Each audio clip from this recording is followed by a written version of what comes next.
In 1968, an unexpected franchise was launched when Richard Hooker wrote the book MASH, a novel about three army doctors. Inspired by his time as a doctor in a mobile army surgical hospital during the Korean War, the book is rude, ribald, and delightfully offensive, as it showed the wild things the doctors and nurses did in order to deal with the constant casualties and occasional boredom that would set in during this conflict. The characters were nasty and even unsympathetic at times, but that lack of sugarcoating is why it worked and why it was also very funny. Even the surgical scenes were descriptive enough to make you understand what the doctors had to deal with, and Hooker wrote the terminology in a way that makes it easy to understand. The book was published during a pivotal time when people were disillusioned by the Vietnam War, and an anti-war sentiment started spreading among Americans. And that's precisely why Robert Altman became interested in adapting the book to screen. While, like the book, Altman's film adaptation of MASH was set during the Korean War, he purposely kept references to the country and conflict to a minimum so the audience would assume it was Vietnam. Hence, the movie of MASH became a sly commentary on the Vietnam War, with Hawkeye, Trapper John, Duke Forrest, and the other doctors showing their discontent with the conflict. Like the book, the movie was also a strong critique on the military and their rules that the doctors tried to circumvent, all for the purpose of giving their patients the best treatment possible. Altman wanted to portray the ugliness of war, so the movie has a purposely grimy look to it, with a lot of blood gushing from the soldiers and showing how dirty their living spaces were in Korea. The personalities of the characters are somewhat ugly too, not shying away from how misogynist and crazed for sex they were, though Hawkeye's racist remarks from the book were removed.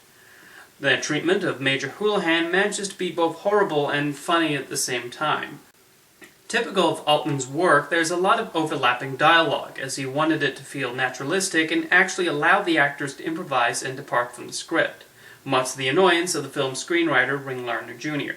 However, the overlapping dialogue really adds to the mood and comedy of MASH. The performances are all around excellent, with Donald Sutherland and Elliot Gould having excellent chemistry as Hawkeye and Trapper.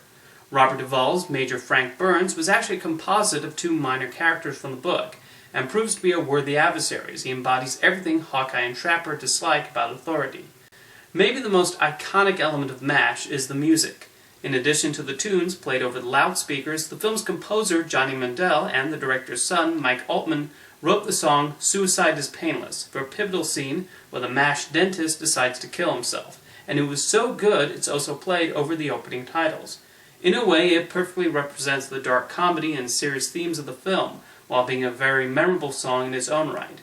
MASH was exactly the kind of movie people were looking for at the time, and it still holds up as possibly the best anti-establishment comedy I've ever seen.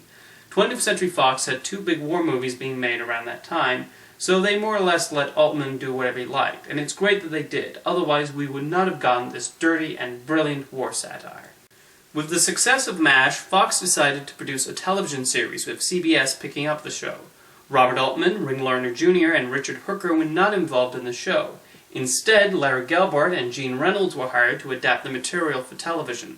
They wanted to keep the cinematic feel of the movie, so unlike most sitcoms at the time, it was shot on film and on location at the Fox Ranch rather than an indoor soundstage. The big point of contention between the producers and CBS was the use of the laugh track. Gelbart and Reynolds felt it would be inappropriate and jarring to hear a laugh track in a show set during a war, while CBS felt it was necessary. So they made a compromise, where the laugh track was never used during the operating room scenes, even if Hawkeye was cracking jokes. However, even then it was used rather sparingly through the course of the series, and the DVDs actually give you the option of switching them off. They also did other adjustments, like deleting Duke Forrest altogether, so as not to overpopulate the show with too many characters. When the show started, it took quite a bit of inspiration from the movie and even the book, with the pilot storyline taken directly from a subplot in the book that was unused in the film adaptation. But as MASH continued on, it became more its own thing, and the characters and the actors who played them evolved. Of the major cast, the only one from the film to return for a top-billed role in the series was Gary Burghoff, who at first played Radar as the somewhat sneaky and perverted company clerk he was in the movie, but the character eventually evolved into more of an innocent farm boy. Hawkeye, this time played by Alan Alda, also eventually became very different from his film counterpart, with Alda making him more of a Groucho Marx type, and unlike the Hawkeye from the book, hated the use of racial slurs and was against using a firearm. If Alder's Hawkeye met Richard Hooker's Hawkeye, they would probably not get along, and it's probably not surprising to learn that Hooker hated the show, and the only reason he let it go on was because of the royalty checks he received. The standard episode of MASH, for the first couple of seasons anyway, had Hawkeye and Trapper dealing with the ridiculousness of military rules in order to get something either for their own gain or to help their patients.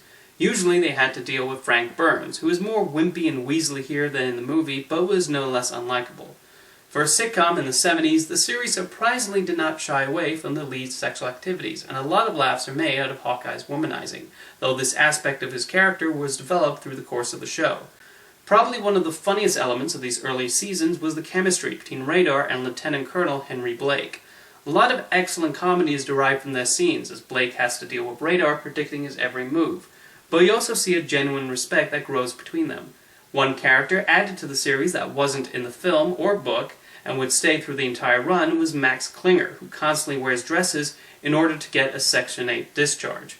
He could have been a one-joke character, but the writers were smart to have him pull multiple schemes of various types, and Jamie Farr brought a lot of likability to the role.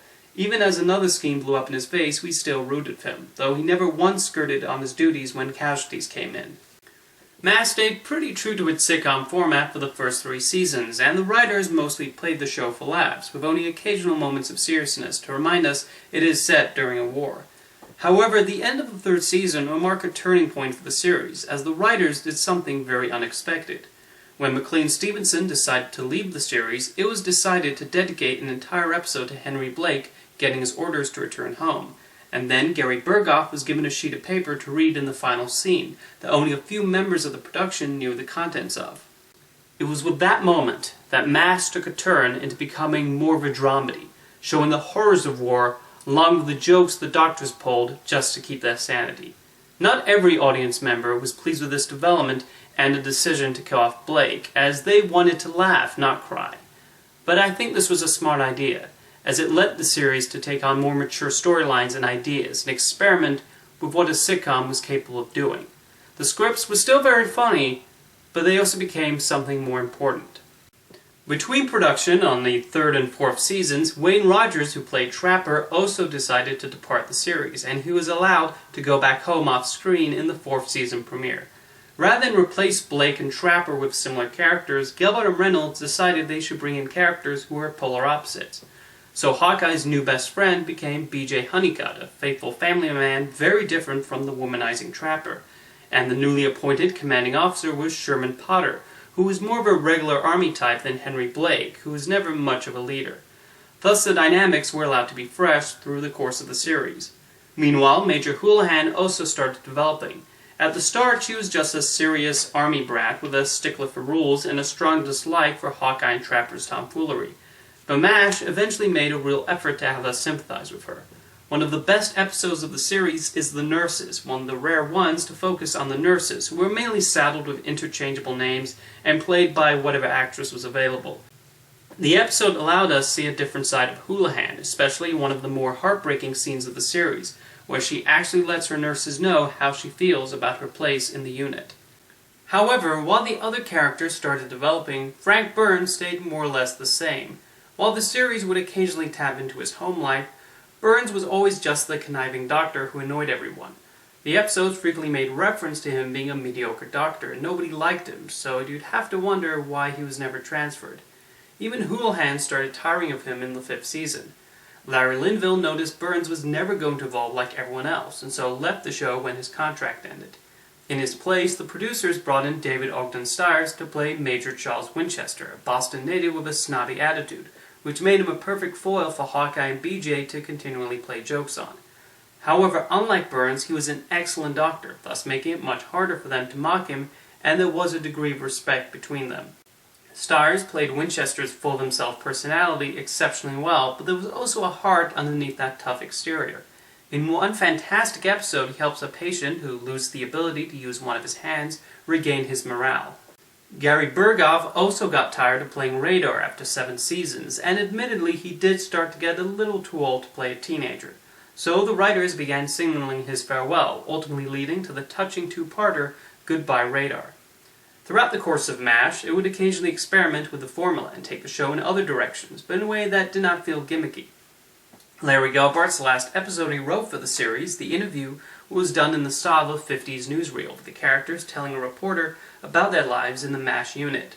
Done in black and white and without a laugh track, this episode had a real documentary feel to it, partly aided by the actors mostly improvising their lines.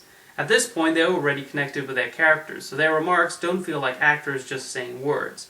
It's definitely one of the essential episodes, even if it is purposely lacking in the joke department.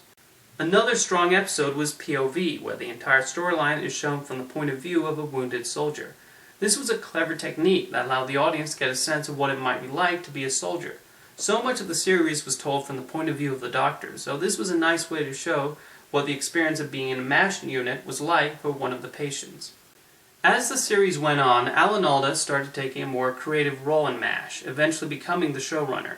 He helped the show take a more serious turn, which bothered a lot of fans of the early seasons, but I liked the direction he took it in. Not surprisingly, Alda really fleshed Hawkeye out to be more than just the womanizing jokester, and even though he was usually portrayed as the voice of reason, Hawkeye also had moments where the war would especially take a toll on him. One episode Alda wrote had him feel guilty for Radar getting hurt and feeling too sick to operate. When Radar calls him out on it, Hawkeye gets angry at him in a rare bit of temper hurled at a young company clerk, and the script rightfully portrays Hawkeye in the wrong here. Alda would also portray Hawkeye as being somewhat hypocritical in his view of women, despite seeing himself as an upstanding gentleman. Alda won an Emmy for writing the episode Inga, in which Hawkeye becomes jealous of a new female doctor who continually shows him up, and he wonders if this jealousy stems from her gender. One recurring background character was also allowed to shine in one episode, where Nurse Kelly calls Hawkeye out for not treating her the same as the other nurses, just because she doesn't fit his usual type. For one of the last episodes of the show, Alda actually wrote this episode for her as gratitude for sticking with the series for so long, and wanted to give what was essentially a nothing character a chance to be front and center. One of the great things about MASH was its continuity. Admittedly, the characters seemed to gain and lose relatives, with Hawkeye going from having a sister to being an only child. And yes, this was an 11-year show set during a 3-year war, but I always interpreted that as the length of the OR sessions and the moments of boredom in between the casualties leading to the characters feeling they were in career a lot longer than they actually were. However, the show always made a point of referencing characters long after they left. This is especially evident in the time capsule episode, where they bury some of the memories of those who came and went over the years. After 11 seasons, MASH completed its run with the 2-hour series finale, Goodbye, Farewell, and Amen. Directed by Alan Alda, this had Hawkeye finally completely crack under the pressure of war and committed to an institution, and we see the effect denial has on him. Alda does an excellent job of showing just how tired and beat up he is, and the trauma leads to one of the most devastating scenes in the series, and certainly one of the most iconic. This episode, however, has its moments of lightness too, as we end up as relieved as the characters upon finding out the war is finished, and it's hard not to get emotional as they say their goodbyes. Throw in Klinger getting married and ironically deciding to stay in Korea, the excitement from BJ upon the thought of seeing his children, and Winchester teaching abandoned musicians the joy of classical music, and there is a wide range of emotions. We really get a sense of how much the war changed them. It's a beautiful episode, and I would go far as to say it's the best series finale in the history of television. From a book, to a movie, to a long-running television series, MASH was something that came out at the right time and was exactly what people needed. It holds up exceptionally well, and I think a lot of modern sitcoms with their single camera style and willingness to dig into serious subject matter owe a lot to MASH. MASH is so good, I could discuss its nuances and smart scripts for hours and expand further on it, but I also feel it's important to experience its best moments on your own. It's a classic that makes us laugh, makes us cry, and makes us think, and also serves as a terrific tribute to those veterans who served in not just the Korean War, but Vietnam, the World Wars, the Gulf War, and any other conflict that has raged all throughout history. It allowed us every week, or every day if you watched it on reruns, to get a sense of how both doctors and soldiers had to deal with during wartime.